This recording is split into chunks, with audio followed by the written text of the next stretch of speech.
Perth and Kinross council staff member claims LGBT plus groups want to lower the age of consent to 10.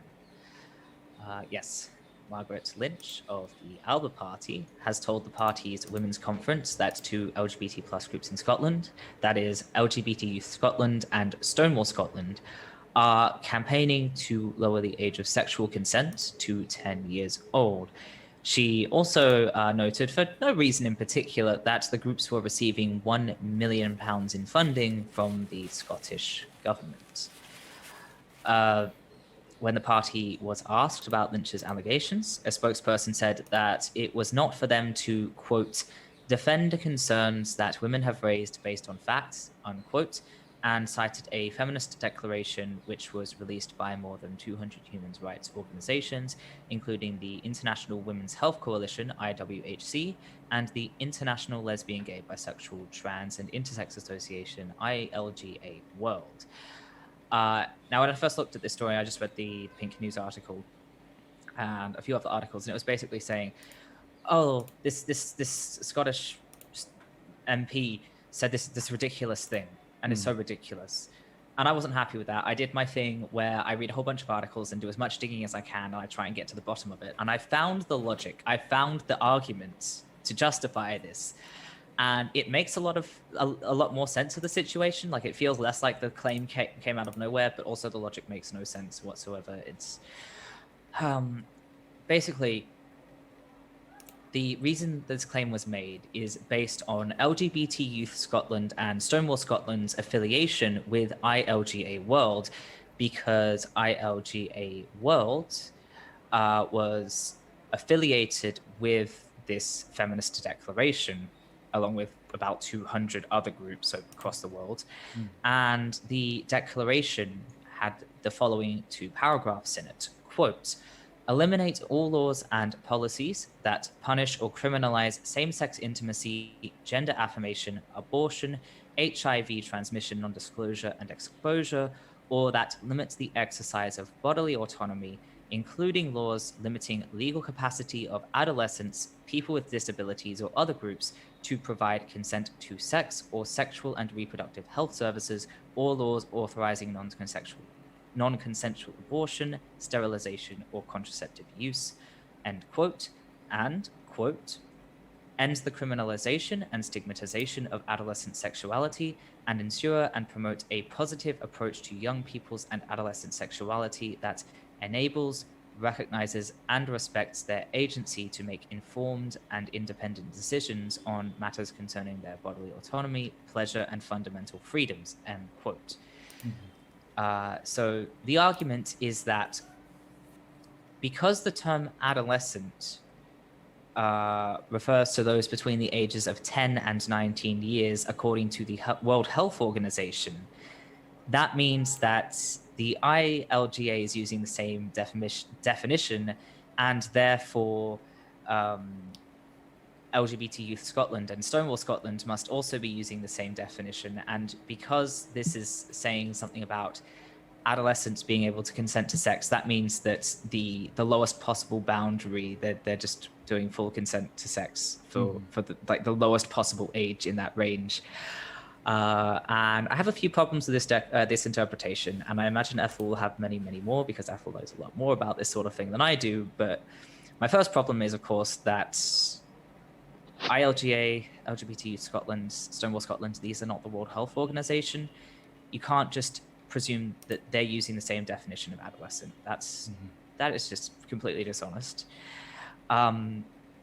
Another issue is that the declaration makes reference to both sexual consent and consent to reproductive health services together, along with several other things.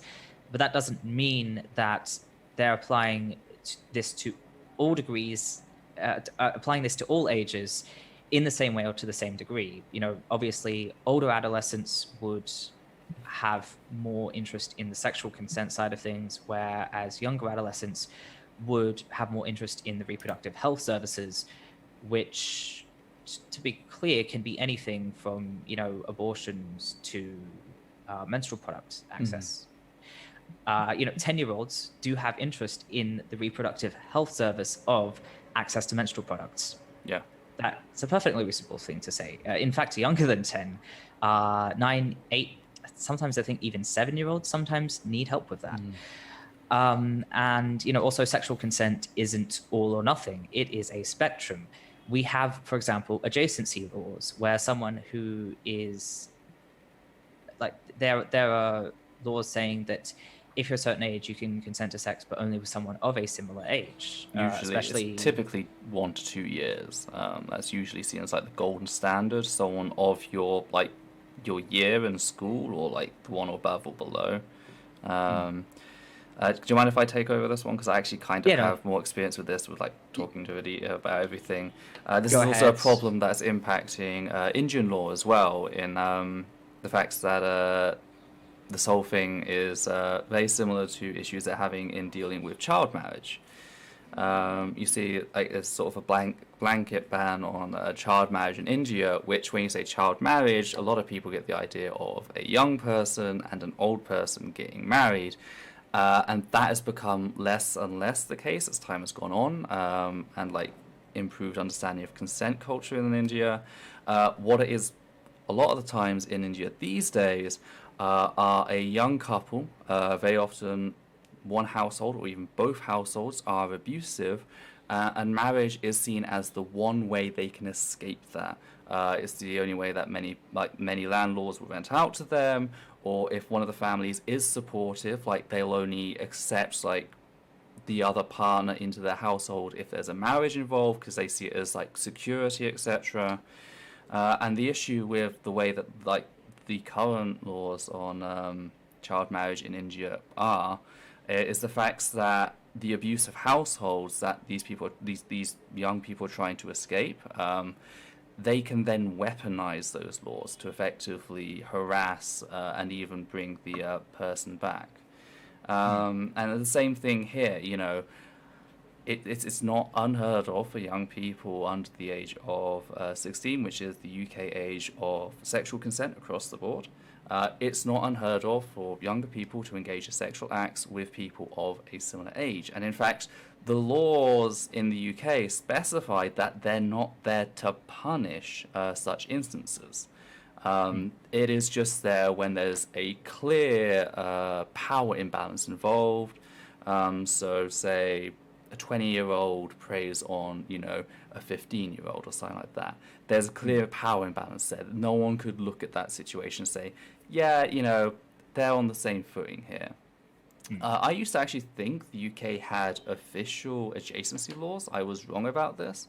I remember as I was writing a script on the books I had to do in English, because all 3 of them dealt with sexual assault. So, as a CSA survivor, that was pleasant. But I found out, no, the UK doesn't have adjacency laws. It's just 16 is the age of consent. There's that specification that it's not there to punish minors who engage in sexual activity with other minors. But what we do have in the UK is 16 to 18, there's a special provision in regards to people of a trusted position. So people like doctors, nurses, teachers, etc. Anyone who is sort of assumed to have authority over the young individual, they're not allowed to engage sexually. So again, it goes back to that sort of power imbalance. So you could say that what is just being stated here is exactly what was stated in our consent laws, which again do specify this is not meant to penalize minors of similar age who engage in sexual sexual interactions below the age of 16. This is meant to protect them from people of an older age who are using, power, money, whatever, fame, etc., or just, the age gap itself, preying on these people. So it's interesting how they're making a stink out of here when, again, it's in the UK law. But sorry, anyway, you continue with your... Yeah, actually, it's something I don't think that either of us mentioned. I was going to mention this is the specific, if I'm not mistaken, the specific function of adjacency laws is basically 2 people of similar ages are dating or maybe even have an established sexual relationship or whatever. And then, because very rarely do people who date very rarely are people who date born on the same day. One will turn 18 before the other. And then without adjacency laws, then if they did do something That would be sexual, that would be statutory rape. statutory. Yeah. So that's why adjacency laws exist. And like, if you're very dishonest, you could say, oh, adjacency laws are trying to lower the age of consent from 18 to 16, or like from 16 to 40 or whatever.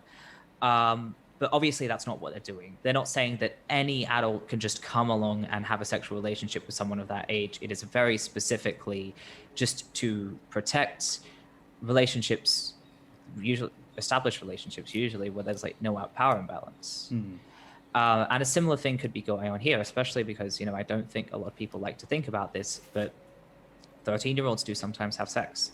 And I don't think that this declaration is saying that they should just be able to do that freely with like no amount of oversight or discouragement, but, you know, don't punish them legally, don't try to shame them or guilt them or make them afraid, you know, approach it in a healthy way is really all this is saying. And this is being taken and really twisted in really dishonest ways to say that queer people specifically, not feminists, this is a feminist declaration, but queer people specifically, and these two organizations who just so happen to be in the same place as this MP and happen to be helping, especially queer youth, are being accused of trying to lower the age of consent across the board to 10 years old, which is just ridiculous. Yeah, and the thing is, like, this stuff always targets, you know, queer people disproportionately, you know, the sort of panic. No, like, these people aren't going around complaining about the idea of, you know, 14-year-old Jane with 15-year-old Joe or whatever, like having some hanky-panky at a party somewhere. Then they're not complaining about that. But it's the fact that, again, it's you know, the queers, you know, that it's the whole thing. MAP, I believe, was the acronym. Like the whole, like, 4chan created this whole thing of MAP, which tried to pretend like, you know, the LGBT plus community was trying to legalize pedophilia. That's all it is. It's the same old shit we've been dealing with. Well, I say we, it's the same old shit the LGBT plus community has been dealing with since before we were born. You know. Yeah, long before we were born. Yeah. Long before that. You know, it's the same thing. And of course, it's interesting how this just so happens to be two organizations which received £1 million in funding. It's almost as if there's an ulterior motive here. Wink, wink, nudge, nudge. Yeah. But yes, in response to these claims, because the story's not over yet, unless there's anything you wanted to add. No, continue. Okay, yeah. In response to these claims, 3 equalities charities, Pink, Saltire, Perthshire Pride, and PKAVS, whose names I'm probably butchering, lodged a complaint to Perth and Kinross Council, and they did not receive a response for 11 weeks. When they finally did, the council confirmed that the allegation was made and that it was untrue. And that's literally it. That's all they got. The charities had to say, we want more, we want further action, we want an apology, we want a retraction. I don't believe that's been done yet. This is, like, under UK law, this could easily be covered under hate speech, because there is the incitement to violence here in when you throw out the idea, the accusation that a queer organisation is trying to, you know, sexualise minors. That is trying to incite violence. Sorry, continue. No, that's a good point. Yeah, and like clear hate speech here took 11 weeks for them to respond, and their response was, "Oh yeah, it happened. It wasn't true. We know it's not true." That's it. That's all they did. And so in a joint statement, the charity said they would withdraw working from Perth and Kinross Council for 1 month. Oh god, the fact that this could happen at all, that an MP could just I don't know if an MP, a member of the council, could casually accuse very well-established, respected charities of wanting to lower the age of consent to 10 and just get away with it and not even get a slap on the wrist. And they acknowledge it was made up and they're not doing anything. It's a straight out of the Section 28 textbook. Section 28 was the Thatcher bill that like stops the promotion of homosexuality in schools and government authorities, which just meant talking about it at all. Because the idea was that it was sexualizing minors, it was grooming minors into the homosexual lifestyle. Is there anything you'd like to add to this, Robin? I realize we're just kind of running through topics. No, I'm good. Okay. Okay. If you do notice anything, do holler. Okay. Yeah, you can Okay. jump in anytime. Yeah. One thing I would like to add, just on a bit more of a frivolous note, is it was kind of weird researching the story because we actually, I mentioned before I live in Perth, Western Australia, as opposed to Perth, Scotland. We have a suburb nearby called Kinross. I've actually been to before, so there was a tinge of familiarity that always made me do a double take. Like, wait, what? No, those are places here. And by the way, Levi, you're saying it wrong. It's not What? Perth, it's Earth. Oh God, no! You're not doing this. The P is silent. Not every P is silent. I have decided it is. Oh my God. Wouldn't life be better if we just did away with P's?